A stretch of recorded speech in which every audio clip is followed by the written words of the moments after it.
Good afternoon. Thank you for attending Black Hat and welcome to Smashing Model Scanners, Advanced Bypass Techniques, and a Novel Detection Approach. Just a quick note that our speaker will be taking questions in the wrap area just out in the hall after their presentation. And now it's my pleasure to introduce to you Itai Ravia. Please welcome them to the stage.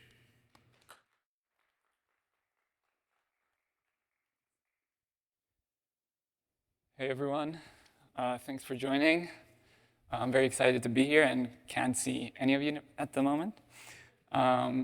So for those of you who don't know me, I'm Itai. I'm head of AIM Labs, which is AIM Security's research department.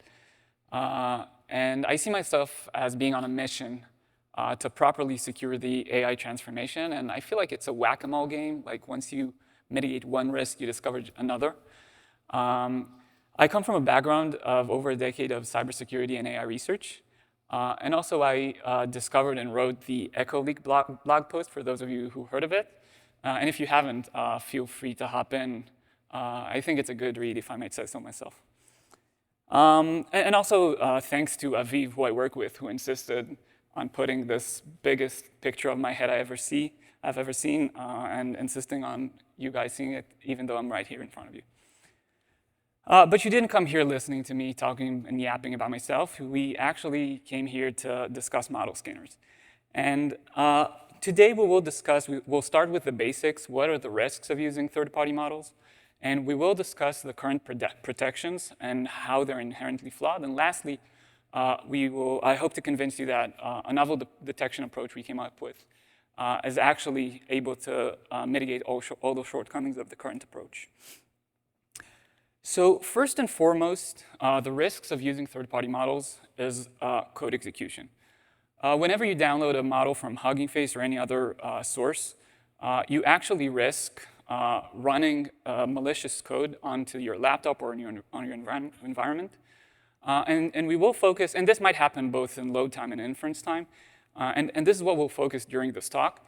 But I also wanted to mention the risk of having backdoored inputs.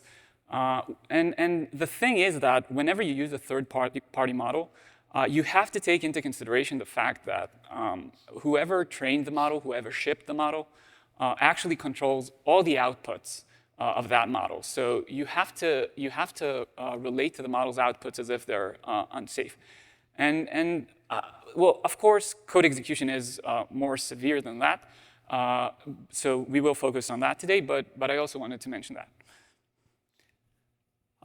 So probably most of us heard of model weights being the numerical values that hold the data of the model. Most of the models nowadays have millions, billions, even trillions of weights nowadays. But what most people didn't hear about is the model architecture. And the model architecture is actually the complicated creature that defines the circuits and the relations between the weights. So the architecture actually defines that you need to take, for example, the 1,000,000th weight, add it to the 27th one, multiplied by the 512th. And that's just one circuit within the model. And seeing that AI models have so many parameters or weights, we understand that to properly define all the possible interactions between weights, we actually need quite a complex creature, and that's normally shipped either by code or bytecode or other formats, as we'll soon see. So the thing is that nowadays, whenever a data scientist is tasked with some specific task, they're probably able to find a model online that actually executes that same task. So you have models that are for question answering, for time series forecasting, and any other task as well. Of course, we all heard of video generation. And so repositories such as HuggingFace are home to nearly 2 million models. And data scientists on a daily basis go there to download models and experiment with models there, taken from there. And they might fine-tune the models or somewhat change the weights, but the architectures are always the same. And unfortunately, that's where the risk comes from. We have many ML frameworks for training, inference, et cetera. I won't go over this entire list just because you'll all be very tired when I finish, but I just wanted to highlight the prevalence of Pickle. And we all know Pickle is unsafe, right?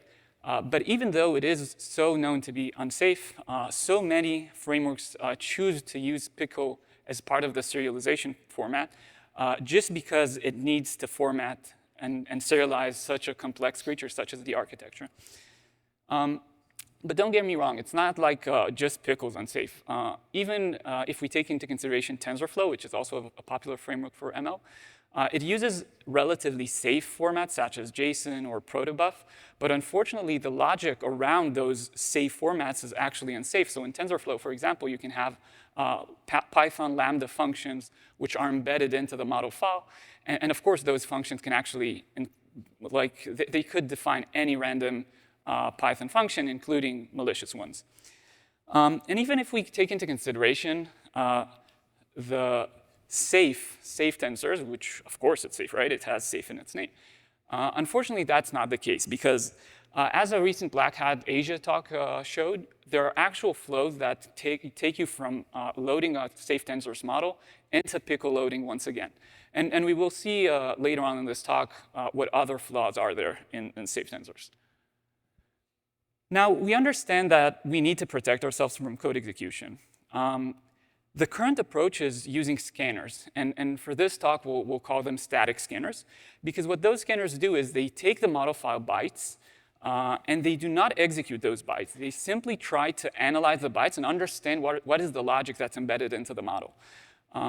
So basically, those scanners look for the functions and modules used within the model. So for example, if we have a pickle file, it could try and use the os.system function, which is of course unsafe because it runs CLI commands.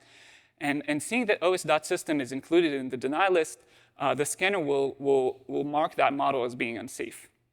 And again, it's not just a problem with pickles because other formats introduce other unsafe operators, such as the Python lambda functions in Keras. Now, we will discuss thoroughly today pickles and pickle imports, et cetera. So just to set things straight, what you see on the left side, yeah, your left as well, is actually a model that HuggingFace pickle scan detected as being malicious. So in this case, the pickle scan actually detects that the model uses POSIX.system, which is the same as os.system on Linux systems, and seeing that that can run random CLI commands, that should not be part of any model, so HuggingFace knows to mark that as unsafe. On the middle, what we see is we see a model that only its weights are serialized into the model file, but of course the weights themselves are not a complete model, and so in most cases, what will happen then is that you need to add the Python code for the architecture.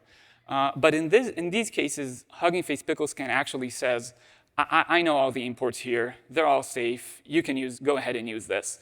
Again, this is just for the model weights file, not the Python file that actually defines the architecture. And lastly, what you see on the right is, unfortunately, what data scientists encounter on a daily basis. What we see here is that even when we embed the simplest architecture, a linear architecture in this case, into the model file, already HuggingFace Pickle Scan says, well, some imports here are just, I don't know what to do about them. You need to decide on your own whether this is safe or not.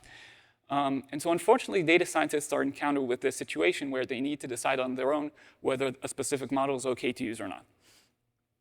And we will see this situation a lot during the talk.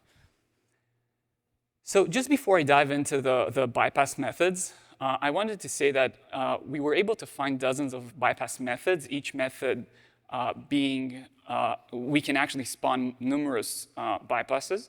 But unfortunately, we don't have the time to go into all of them, so we just present 4, and hopefully that will be educational to prove the point we're trying to make. So the first method includes the fact that any Denylist-based scanner cannot be exhaustive. There are thousands of Python packages, thousands of functions within each. There's just no way that a scanner goes over all these millions of functions, especially when you take into consideration that many packages are updated on a daily basis. And you just cannot analyze all those functions. And so just to prove the point, we had to write an AI agent. This is 2025, right? So this is exactly what we did. And we actually were able, within 2 hours of work, to come up with 50 functions, which are wrappers around unsafe functions. And of course, the agent found those functions. And those functions go completely untraced by current model scanners. And again, this is not, like, no shade to anyone who wrote a static scanner. Some of you maybe are out here today. I wrote a static scanner myself sometime. It's just impossible to expect a static scanner to include all the unsafe functions just because you have to go over so many different functions. So that was our first bypass method. And just to show that this actually works, we uploaded, and this is a free function, unsafe function for all you competitors out there. In this case, we use the MLflow project backend local run entry point, which we all know is a wrapper around CLI commands, right? No way, and so maybe it's not surprising that static scanners do not know this function, and so they do not include it in their deny list. But essentially, a model that actually uses this function actually runs CLI commands on your local environment. And what you see here on the right is that once the data scientists encounter this import that HuggingFace says, I don't know what this is, you need to decide on your own. So they go and consult the vendors that HuggingFace suggests, and they all say, this is completely safe. You can go ahead and use it. So the first shortcoming is the fact that it's just impossible to create a comprehensive deny list for scanners. Now, for the second bypass method, we actually use the fact that we can embed Python bytecode into the model file. So libraries such as Dill and CloudPickle allow you to do that. Or in Keras, again, the lambda functions allow you to do that. And the problem is that properly sanitizing those functions requires, with a static approach, requires you to statically analyze the bytecode. And for all you fans of complexity out there, this is a generalization of the halting problem. And so essentially, it's an NP-hard problem. And so it cannot be, we cannot expect static scanners to properly sanitize those functions in reasonable time. So just again, to prove the point, we wrote a fairly simple function. This is not like thousands of lines of code. This is just an 8 lines of code function, which essentially all it does is import the OS module again. But it does this by splitting the strings into several variables. And once we import the OS string, the OS module, we can freely call the system function once again and gain CLI command execution over the local environment. And again, maybe not surprisingly, as I just mentioned, static scanners cannot hope to properly catch this. And I should say, one of the vendors was unable to decide whether this is safe or not, even after a month or so of the model being up there on HuggingFace. And just to clarify something, the import list you see on the left is actually a completely legitimate list of imports, because there are legitimate functions that use Python bytecode embedded into the model file. And those models actually have the same exact import. So essentially, just by looking at the import list, you cannot say whether this model is OK or not. You need to go deeper and analyze the bytecode that's embedded into the model file. So we see that there's inherent ambiguity. You cannot simply rely on the imports. And other than that, relying on static code analysis is just not easy because of the complexity of statically analyzing code. Now, to understand method number 3, we need to dive deep into Pickle. And this will get technical, so don't worry if I miss you at some point. We'll get back on track soon. So Pickle is built around 2 data structures. The first is a stack. It's a last in, first out data structure. And the second is a random access memory. So for example, we can put something into memory cell number 17, and then get from that memory the same value we put there. Now, Pickle is actually an assembly-like language. And there are over 60 opcodes. But for our purposes, let's focus on just those 7. The first opcode I want to introduce is the Python import opcode. That opcode essentially takes strings off the Pickle stack and imports the function. So for example, if I want to import the os.system function, what I do is I push the os string onto the stack, then I push the system string onto the stack, and then I call the Python import opcode. Next, we have the push stack and pop stack opcodes, which are, again, pushing and popping off the stack. We have the put mem and get mem opcodes, which put the top of the stack onto memory, or getting something from memory onto the top of the stack. We also have the instantiate opcode, which is an interesting one. In this case, well, if someone wants to instantiate class A from module B with argument C, what they do is they push the argument C, then they push the module name B, and then they push the class name A, and they simply call the instantiate opcode and get back the instantiated class. And lastly, of course, just importing the function is not enough. We also want to call them to properly have a Turing machine. So we have the call imported func opcode. So the thing is that even with this limited set of Pickle opcodes, static scanners are just oversimplistic in their handling of those opcodes. So for example, what we see here is that this is, by the way, from PickleScan, which is, I think, what HuggingFace uses on their platform, at least for my experimentation. And what we see here is that this loop actually handles the putmem opcode, it handles the instantiate opcode, it handles the Python import opcode. It does not handle all the opcodes, and therefore it cannot simulate and emulate the entire stack in memory at every time and after every opcode. And unfortunately, this oversimplification is actually the cause of another bypass method, because attackers can utilize this oversimplification to create a desynchronization between what the scanner thinks happens in the model file with what the unpickler actually knows happens when it unpickles the model file. And let's see this visually. So what we have here on the left, on the maybe green, the greenish cells, is the opcode the attacker would embed into a model file. What we have on the top half is what the scanner thinks happens when it statically analyzes the model file. And on the bottom is what actually happens when actually unpickling the file, for example, when loading the model. So at first, the attacker actually pushes the OS string onto the stack just because they want, in this example, to use the os.system function without being detected. Next, just to make things interesting, they use the instantiate built-in str opcode. And I think I maybe forgot to tell you the entire point. So the thing is with the oversimplification is that, and I'll get back to where I was just in a second. The thing is that when we take into consideration how the scanner handles the putmem opcode, it actually assumes that what's put into memory is the previous argument, the argument of the previous opcode. And while in many cases that is the case, for example, in most cases you push something onto the stack, then you put it into memory, and then the previous opcode being the push and its argument what's actually on top of the stack. Again, the attacker will utilize this just to create the desynchronization. And so after the attacker pushes the OS string, they actually call the instantiate opcode with the built-in str class. And seeing that the instantiated str or string with the OS string as argument is, again, the OS string as an argument, the OS string, this will change nothing. Because essentially what happens here is that we get back the instantiated string with the OS argument, which is, again, the OS string.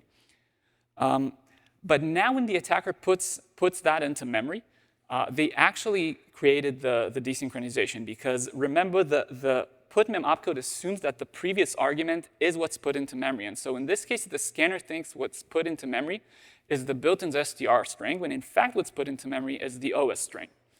And this on its own is enough for an attacker to completely bypass the scanner, because now they can get mem or get the memory, whatever's in memory, cell number 0. And so the scanner thinks built-in str is what's put on top of the stack. And they can now push the system string onto the stack. And now when they Python import, the scanner actually thinks that what's been imported is built-in str.system, when in fact what's been imported is the os.system. And seeing that built-in str.system is not on their deny list, on the scanner's deny list, this will go completely undetected. And this is indeed what we see here with PickleScan detecting the built-in str.system import, but saying, I don't know what this is. You need to decide on your own. And so when you consult the existing vendors or the existing scanners, what you see is that this is completely safe, even though essentially this runs CLI commands on your local machine. So we see that static scanners, just because they have a preset list of Denylist, they're essentially always behind novel methods attackers come up with to properly bypass the scanners. Now, lastly, I wanted to discuss the joblib format, which is a weird format. Essentially, it's just a pickle with random numpy array bytes in the middle. But the existence of those random bytes actually interrupts with scanners, because the length of the random bytes array is actually determined dynamically and not statically. And so just to see this visually, again, we're no longer pickle novices. We can start in the middle. We assume the attacker pushed OS and system onto the stack and onto the memory. But now the attacker actually puts the random byte array into the middle of the model file.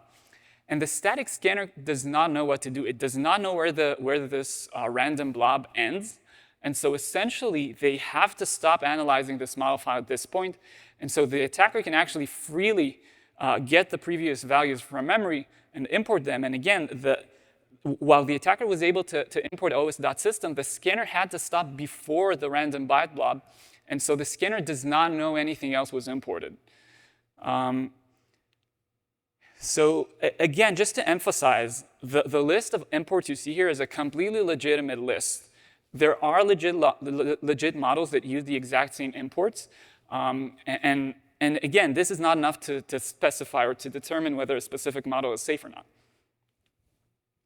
So we see that some of the model formats are actually too convoluted to properly analyze this way. Now, at this point, you might be asking yourself, why not take an Allowlist-based approach? Why not just say you can only use those imports and anything else is prohibited? And so to properly understand this, let's take a look at the YOLO models. And the YOLO models are very well known to anyone doing computer vision, because they have state-of-the-art results on object detection, segmentation, and many other tasks. And the thing is that the YOLO model, while being very, very strong and very, very widely used, they actually use the Ultralytics library, which is non-standard. So you might think to yourself, well, if those models are so common, let's add the Ultralytics library to our allow list. But unfortunately, even that won't help you, because some of the YOLO models actually use the getAttribute function. And the getAttribute function in Pickles is actually completely unsafe, because you can actually execute attacks based off only on that function. So it's one of those ambiguous functions that have legitimate uses, like in the YOLO example. And it can also be used by attackers to execute malicious code in your machine. And this is actually what we see on HuggingFace when you go to the YOLO models. We see that the YOLO models are considered unsafe, even though they are very strong models. And of course, you cannot expect an Allowlist-based scanner to add the getAttribute function to the Allowlist, just because this means you allow attackers to bypass your scanner. Now, unfortunately, this is not the problem solely for Pickles. With safe tensors, they have the same problem. And essentially, the thing is, when you want to allow custom architectures to be used, custom architectures always start as things that are not inside mainstream libraries. So essentially, what those ML frameworks do to properly support custom architectures is they add features. And this is exactly what happens with DeepSeek and K2, because DeepSeek, for example, actually uses this automap feature to specify that in order to load the model, you need to take the modeling DeepSeek Python file from the repo. Modeling DeepSeek is not part of any standard library. It's just embedded into the DeepSeek repository. But again, when we consider the fact that we cannot properly statically analyze Python code or Python bytecode, code in this case, it's maybe not a big surprise that when we look at the modeling DeepSeek file in the DeepSeek repository, it's actually completely unscanned. And you might think to yourself, well, it's DeepSeek. If there was some problem with it, the community would have already flagged it. But while you may say that for DeepSeek or other very well-known models, unfortunately, there are so many other models slightly less known than that we simply cannot rely on that fact. OK, so what can we do about it all? You might think to yourself, well, Pickles existed since the 1700s or something. What can you do differently to properly sanitize the model file? And as we'll see in a second, the thing with model scanning is a bit different. When I think of static scanners, it reminds me of the first generation of EDRs or antiviruses when they had static signatures looking for specific bytes in malware. But maybe not surprisingly, attackers were easily able to write malware that bypasses the static signatures, just because, again, this assumes that you know in advance what's considered malicious, so attackers always have the upper hand. Taking even more inspiration from that example, we actually found out that we can take us to the next generation of scanners in a similar manner, because if we actually execute the model files within a sandbox, much like antiviruses and EDRs do nowadays, we can actually gain a much better visibility into the model file. And we'll see this in a sec. So again, the model scanning problem is more, it's a subtask of the general Pickle sanitization problem, because essentially a model, either loading or inference, it doesn't matter, a model only makes a very, very limited set of operations. You can expect it to read the model file. You can expect it to interact with the model weights in memory. But it doesn't make for a model, it doesn't make any model to actually execute CLI commands, to make network traffic, to create new processes on the local environment. And so actually, when we take into consideration the fact that we have a very limited set of normal operations, we can easily create an exhaustive list of abnormal operations that models make. Again, just by tracing what the model does within the sandbox. And so maybe not surprisingly, we see that if we take, for example, the joblib model we saw earlier, we see that the dynamic scanner, let me see if I can highlight this. OK, yeah. The dynamic scanner actually sees that this model actually executes the system function from libc.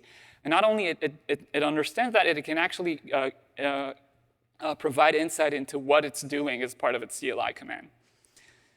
And again, even if we take the MLflow example, the function that was out of the Denylist of all static scanners, the dynamic scanner sees that this model actually creates new processes on the system.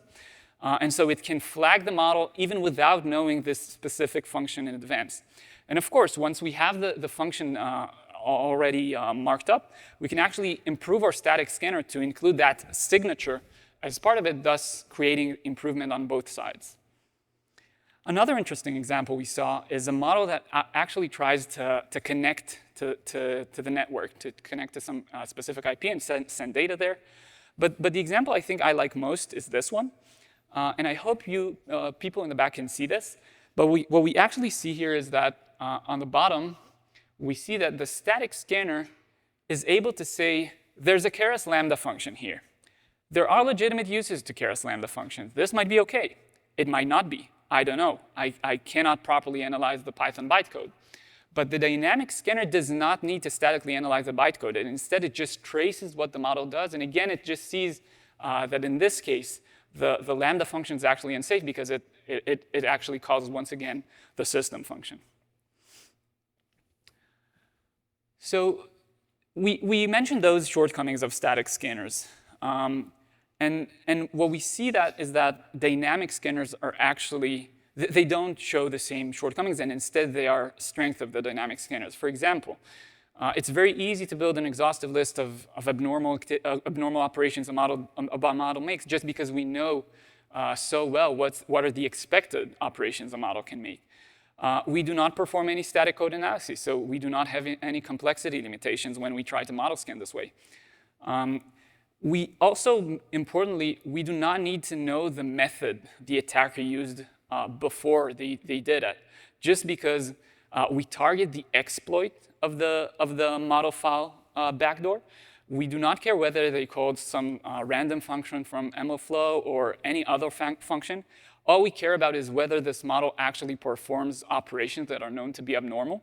And so in this instance, as we saw a second ago, we can actually see that we know we can detect attacks before they're being published or become well-known outside. And of course, running Python is not NP hard, and there's no ambiguity with the operations, just because, again, the set of expected operations is so limited and expected. So what we saw today is that data scientists heavily rely on third-party models. And unfortunately, even formats such as safe tensors will not help us get rid of the annoyance of needing to scan models, just because custom architectures are always going to be here, because those custom architectures eventually become the mainstream architectures. And so every architecture, DeepSeek, et cetera, starts as a custom architecture. And when that's the case, we need deeper scanning to properly say whether a specific model file is OK to use or not. We saw that static scanners, unfortunately, have inherent shortcomings, and they can never be in front of the attackers, always behind. And lastly, I hope I was able to convince you that dynamically tracing the model files operation actually has many upsides and is actually able to mitigate those shortcomings of the static scanner. I think we have some time for questions. So thank you, and feel free to come up to the mic.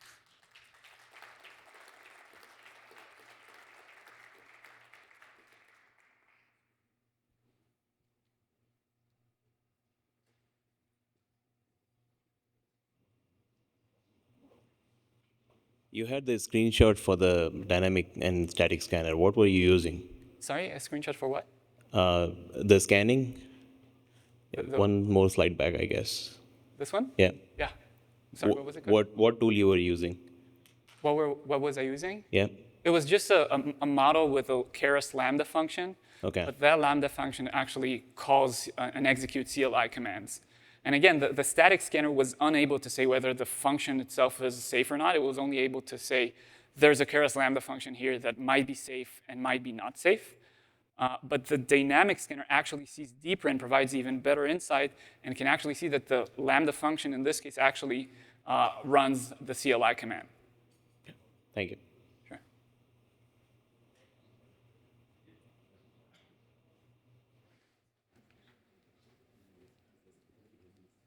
Great talk. Just a question. Aren't you getting into the process of then just essentially figuring out different RCEs of different kinds? And I think antiviruses have been at it for years right? So, figuring out different execution techniques with this. Yeah, I hope I understood your question correctly. But the thing is, we don't need to come up with all those RCE methods. We simply know that the model should make a very specific set of limited operations. And everything else is considered to be, well, this is not normal. No. Does that answer your question? Yeah, so allow listing approach. Yeah, but because the Allowlist approach works here just because it's so easy to create the limited set of approved operations for the model compared to the static approach.